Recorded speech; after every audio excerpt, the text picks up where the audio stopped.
menjadi salah satu faktor untuk menghalang mereka daripada sampai objektif dalam pembelajaran mereka.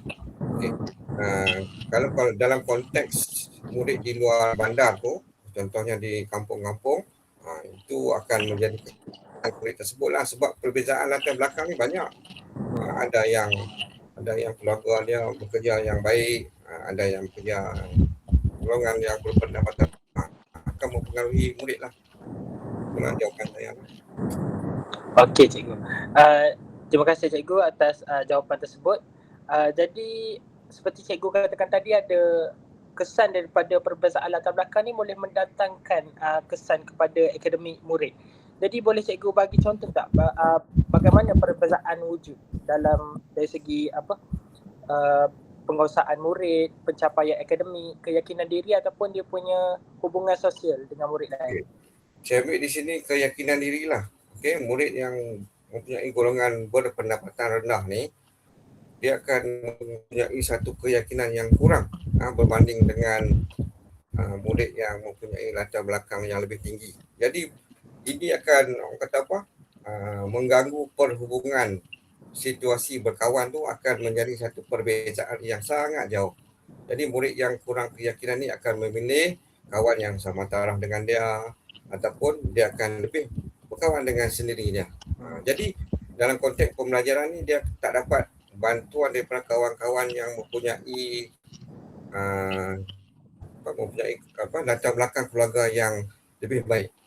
Salah satu, dan boleh menyebabkan dia tercicir dalam pembelajaran ataupun mengalami masalah pembelajaran lah. Okey, jadi dapat kita simpulkan bahawa perbezaan tu boleh mendatangkan dari segi perbezaan keyakinan diri murid lah. Okey. Seterusnya saya nak tanya cikgu, pada pendapat cikgu, apakah faktor utama yang mempengaruhi pembentukan budaya di sekolah? Macam contoh peranan guru, pentadbir, rakan sebaya ataupun peraturan sekolah. Okey, baik. Di sekolah ada guru dan pentadbir. Okey, bila guru dan pentadbir ni, dia akan memainkan satu peranan yang saling bergantung antara satu sama lain, di mana pentadbir dan guru ni akan menjadi pemimpin kepada semua murid di sekolah, dan murid akan mengambil guru dan pentadbir ni sebagai contoh. Okey. Berbalik kepada murid pula, murid akan mempunyai rakan sebaya. Rakan sebaya ni maksudnya rakan bersama mereka yang kategori usia sama usia dengan mereka, dan ini akan mempengaruhi cara pergaulan mereka dalam belajar. Okey, manakala peraturan ni berkaitan dengan untuk mengukuhkan disiplin mereka di sekolah lah. Macam itulah. Okey. Cikgu. Okey, terima kasih atas jawapan yang dikemukakan oleh cikgu tadi. Seterusnya saya nak tanya soalan yang agak ringkas lah berkaitan dengan peraturan tadi juga. Jadi bagaimanakah peraturan tu membentuk amalan harian di sekolah? Macam adakah peraturan ni berguna untuk membentuk disiplin ataupun menggalakkan komunikasi yang baik antara pelajar dan juga aktiviti bersama, membantu membentuk budaya yang positif. Okey, baik. Hidup perlukan peraturan. Okey, tanpa peraturan kita akan hilang arah. Okey, dalam konteks pendidikan ni, murid mesti mengikut peraturan sekiranya mahu berjaya, sama ada dari segi akademik, kurikulum dan sebagainya. Okey, sebab murid ni dia kena ada dua benda yang penting dalam hidup dia. Yang pertama, dia kena ada adab. Okay, adab tu memang penting lah. Okey, itu nombor satu. Yang kedua, dia kena ada pencapaian dalam akademik. Okey, kalau ada dua-dua ni, alhamdulillah lah. Kalau dia ada adab, kalau dia tak ada berjaya dalam akademik, kita boleh usahakan. Yang penting akademik. Okey, itu pentingnya peraturan. Okey, tanpa peraturan hidup manusia akan hilang arah. Okey. Okey, terima kasih cikgu atas ulasan sebentar tadi. Saya pergi terus kepada soalan terakhir lah. Okey. Jadi Ya. soalan yang terakhir saya nak tanya, apakah perkembangan sosio budaya yang cikgu perhatikan di sekolah, khususnya dari segi penerimaan kepelbagaian, toleransi dan perpaduan dalam kalangan murid? Okey, soalan ni soalan bagus. Okay, sebab berkaitan dengan saya juga, sebab saya mengajar di sekolah SJKC. Ya. Okey, saya mengajar di SJKC ni dah 3 buah sekolah. Okey, dan sekolah yang ketiga ni merupakan satu sekolah yang majmuk. Okey, sebab sekolah saya walaupun nama SJKC, tetapi murid Melayu melebihi murid Cina. Oh. Maknanya murid Melayu lebih ramai lah. Memang ramai sangat. Okey, dalam satu kelas tu memang nampak Melayu lah. Contoh murid bertudung tu memang ramai lah. Okey, bila ada budaya macam ni, penjemahan majmuk macam ni dalam sebuah sekolah tu, murid-murid ni akan memahami setiap budaya masing-masing. Okay, contoh, baru bulan 1 hari tu, bulan 2, okay, sekolah mengadakan Tahun Baru Cina. Okay, majlis Tahun Baru Cina di sekolah. Jadi murid-murid Melayu ni, sedikit sebanyak mereka akan memakai pakaian Cheongsam, okay, dan pakaian yang berwarna merah. Dan ini akan mempengaruhi ataupun memberi kefahaman kepada mereka bahawa di Malaysia ni ada satu bangsa yang lain pada Melayu. Okay. Itu juga China dan India. Okay, sekolah saya ada China, itu yang nombor 2, dan India dan second Siam. Okay. Oh, siap. Ni akan faham budaya orang Melayu. Contohnya dalam bulan puasa ni mereka akan minum di belakang kelas. Itu cara menghormati murid-murid bangsa Melayu. Mereka takkan minum di depan kawan. Sebab ini merupakan didikan daripada semua guru lah. Tak kira lah guru Melayu ke, guru Cina. Dia ada pendidikan kepada semua murid yang berlainan bangsa supaya menghormati antara satu sama lain. Ini akan memupukkan ataupun memberi manfaat dalam membina perpaduan di sekolah. Ya. Okey, terima kasih atas jawapan yang sangat padat tadi dan cukup lengkap lah dari segi menjawab persoalan yang diajukan sebentar tadi. Jadi dapat saya simpulkan bahawa sebenarnya budaya yang dipupuk di sekolah ini dipengaruhi oleh persekitaran sekolah tersebut dan juga dipengaruhi oleh kedudukan stratifikasi sosial masyarakat majmuk seperti yang kita katakan tadi, adanya masyarakat berbila kaum menjadikan ataupun mengukuhkan lagi perpaduan yang ada di sekolah tersebut. Okey. Jadi terima kasih atas kerjasama dan jawapan yang diberikan tadi. Ya. Saya akhiri dengan ucapan terima kasih, cikgu. Sama-sama. Semua terus berjaya. Okey. Terima kasih. Okay, siapa pula? Anti. Anti ya? Anti dulu. Okey, Anti. Okay, terima kasih. Banyak. Terima kasih, cikgu. Ya. Sama-sama.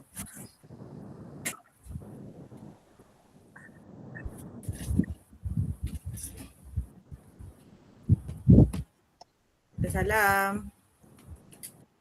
Sihat alhamdulillah. Ha?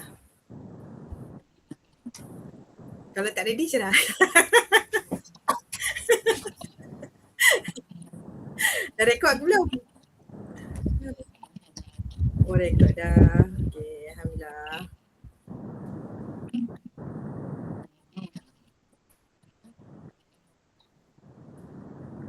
Okey.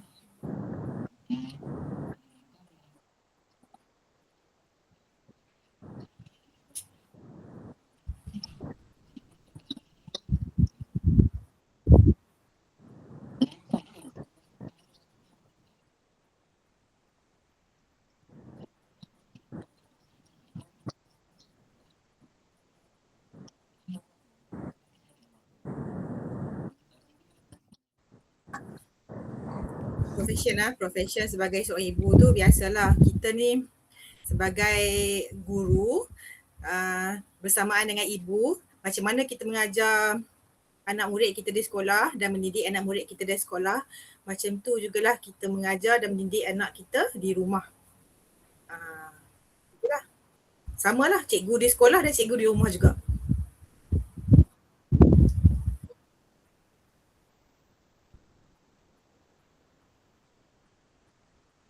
Okay.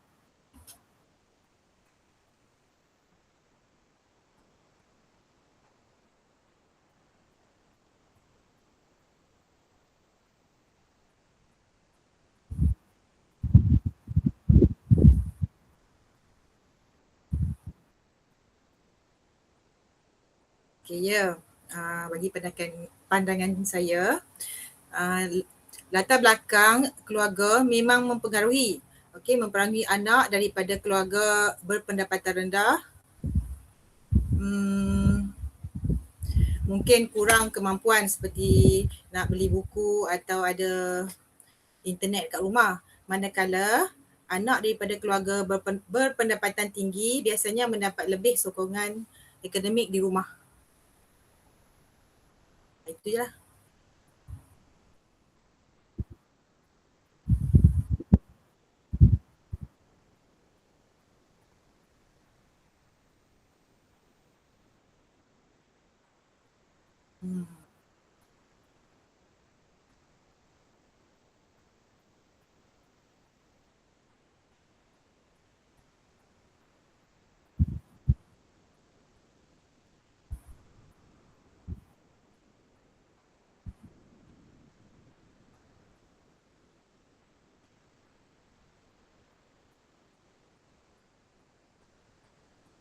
Okay. Jika daripada segi ekonomi keluarga yang baik, anak lebih yakin kerana mereka mempunyai akses kepada tuition dan bahan pembelajaran. Tetapi jika ekonomi terhad, anak mungkin berasa rendah diri kerana tidak mampu bersaing dengan rakan yang lebih berkemampuan.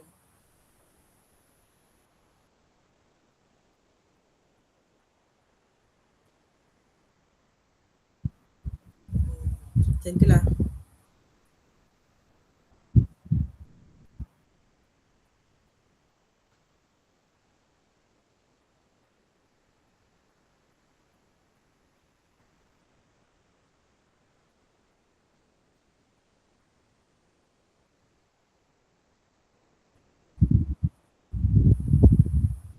Faktor yang okey. Ibu bapa yang berpendidikan tinggi biasanya lebih mudah membantu kerja sekolah anak. Namun ibu bapa yang kurang berpendidikan tetap boleh memberi sokongan moral dan menekankan disiplin.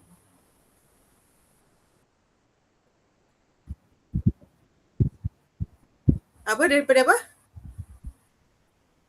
Disiplin sekolah terhadap anak-anak Disiplin sekolah tu biasanya Ikuan, sekejap Ikuan, sekejap. Sekejap, boleh tak? Stop sekejap. Sekejap. Abang.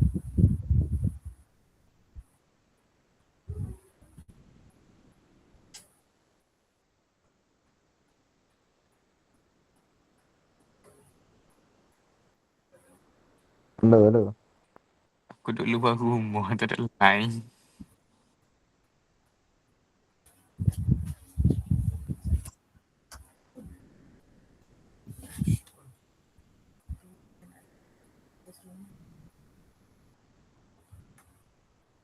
Okey. Tadi soalan nombor 3 kan? Okey.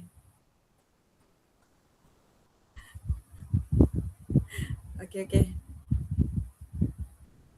Boleh ulang balik soalan dia, Ikuan.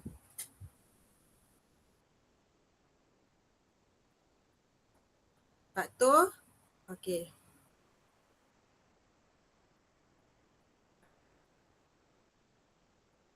Disiplin tu dapat mendidik anak burik daripada melakukan segala kesalahan dekat rumah, dapat memberi mereka tunjuk ajar daripada segi moral, menanamkan nilai murni kepada murid-murid di sekolah dan mereka boleh terapkan benda tu dekat rumah dan masyarakat. Boleh tak jawab?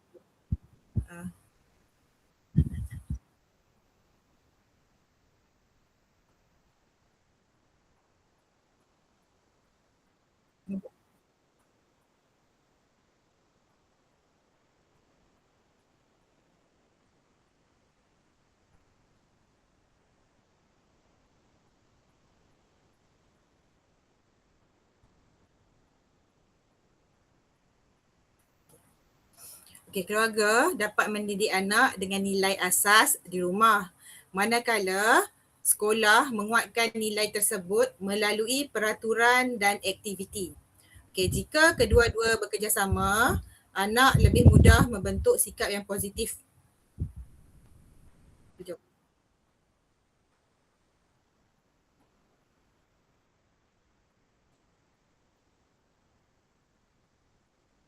Ya. Mhm.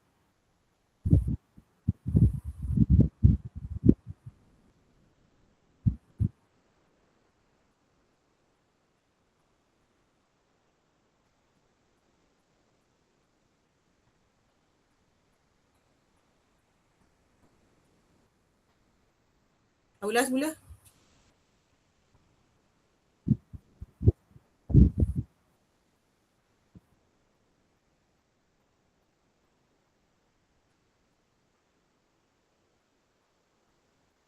Okey, sekolah ni banyak menganjurkan aktiviti sukan, kelab dan sambutan perayaan. Antaranya dapat bergaul dengan rakan daripada pelbagai kaum dan belajar menghormati pelbagai jenis kebudayaan tu lah.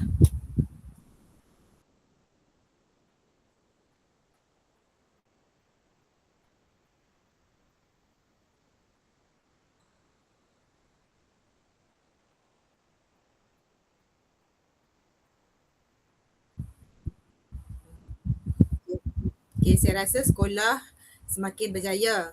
Murid lebih terbuka menerima rakan yang berlainan kaum. Mereka bekerjasama dalam segala aktiviti dan sekolah menekankan nilai serta hormat bertoleransi.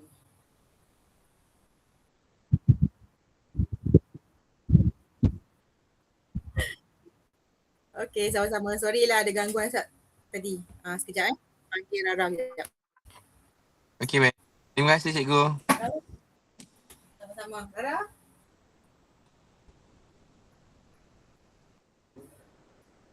Ni kita ada dua soalan saja kita ada dekat. Aku satu, Uzi satu. Ya ke? Bah.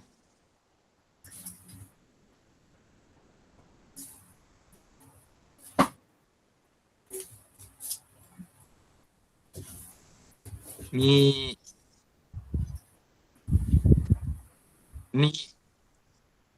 Ha? Boleh?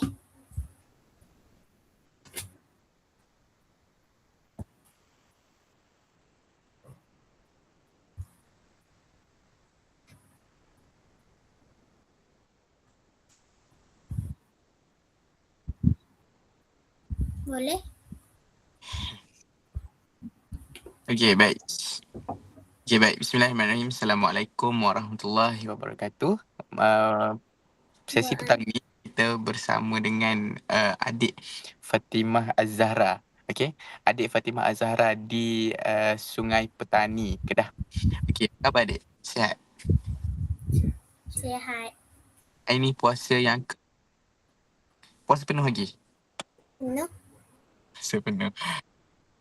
Baik, saya ada satu soalan sahaja. Okey, adik bersekolah di SK ke SJK?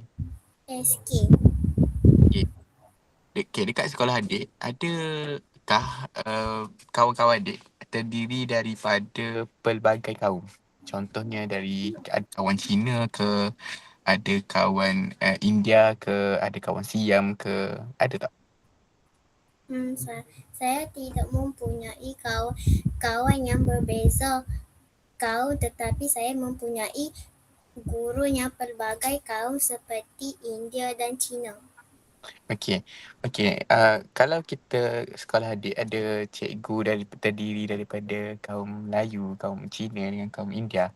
Jadi bagaimana cikgu adik menyesuaikan diri dengan cikgu daripada kaum India dan kaum Cina? Adakah layanan yang adik terima daripada cikgu India dengan cikgu Cina tu sama je dengan cikgu Melayu yang mengajar?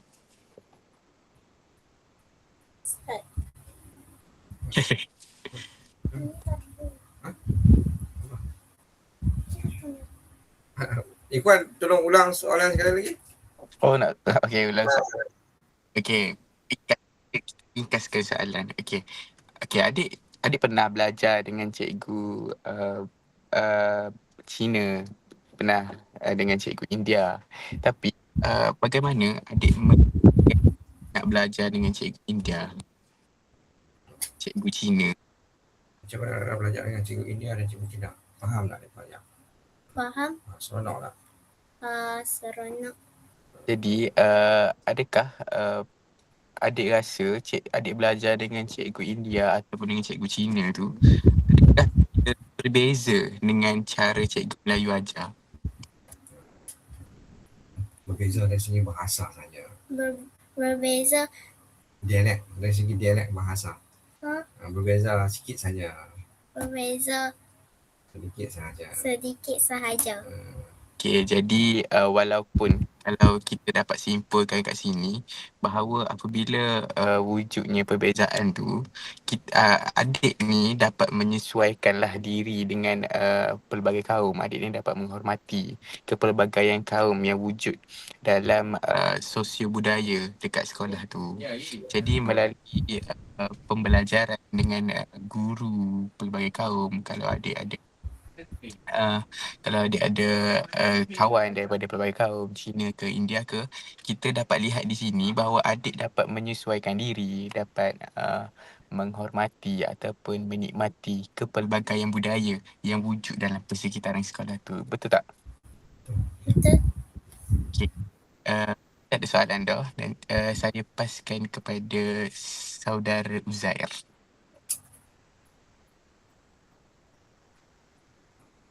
Halo, dengar tak?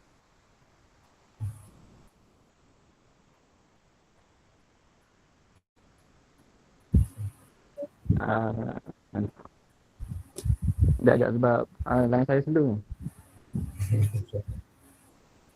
Ya.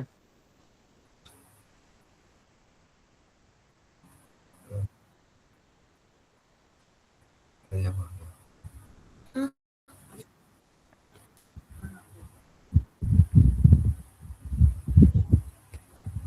Halo.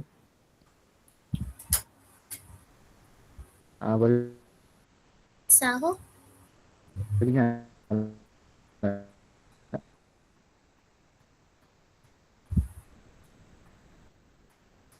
Sahur makan nasi Dan kurma. dan kurma. Ya.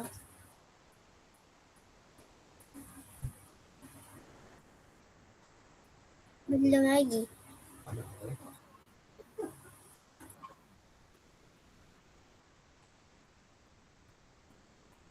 Awak kawan lain slow lah. Orang dia kat Kelantan lah. Mungkin tengah buat lemang ke. Tu slow. Slow dah balik kampung semua slow lah. Macam jam jalan raya pun slow lah.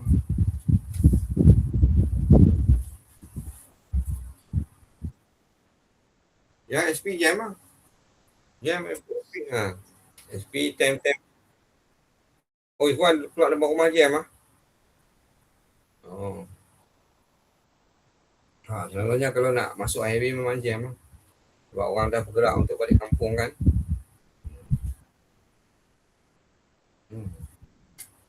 Halo. Ya. Okay. Maaf sebab tadi line slow. Okay. Okay. Jadi saya ada satu soalan saja. Sekejap. Okay. Saya nak tanya kepada apa ni? Adik Rara. Okay. Jadi saya nak tanya.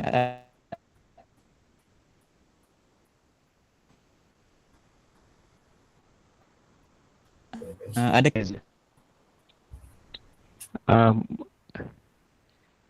let Okay, soalan dia berbunyi, adakah cikgu layan semua murid sama rata atau ada yang berbeza-beza?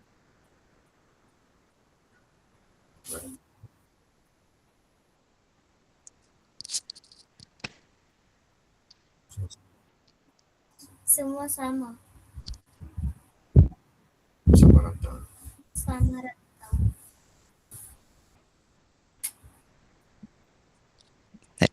Ada? Halo. Biasa. Aku dia jawab biasa.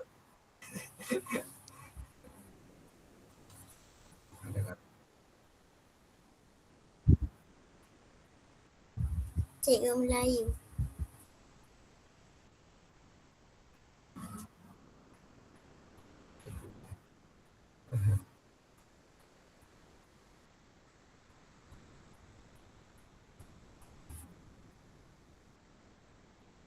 Warna koko dengan oranye.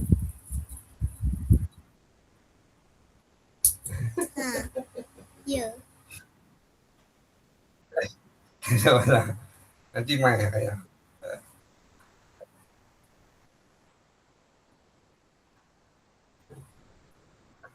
Kalau ayah tanya. Sebenarnya tu line slow. Line slow.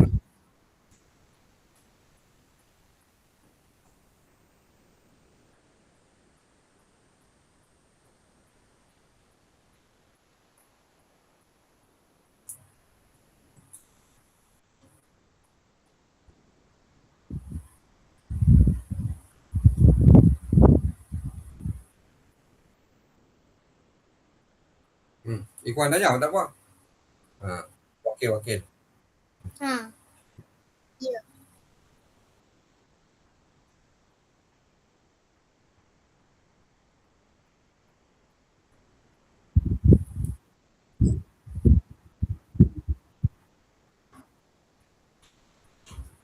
Sama.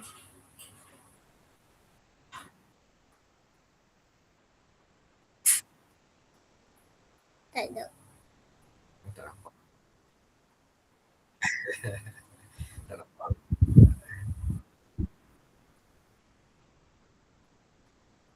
Okey, biasa.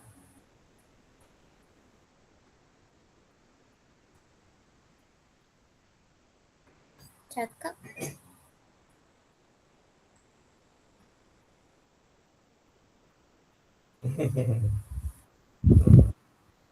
Okey, sama-sama. Bye. Okay.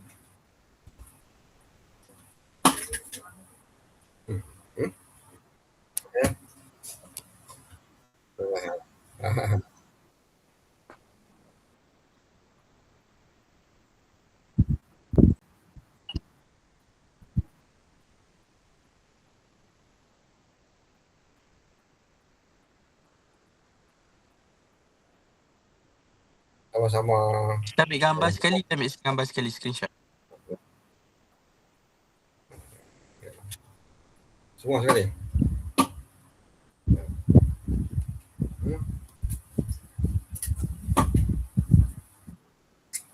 Okay. 1, 3.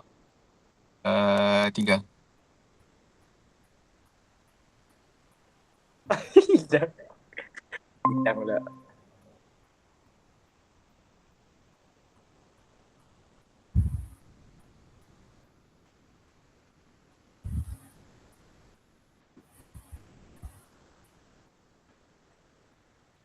Panggil tengok screenshot kan? Screenshot.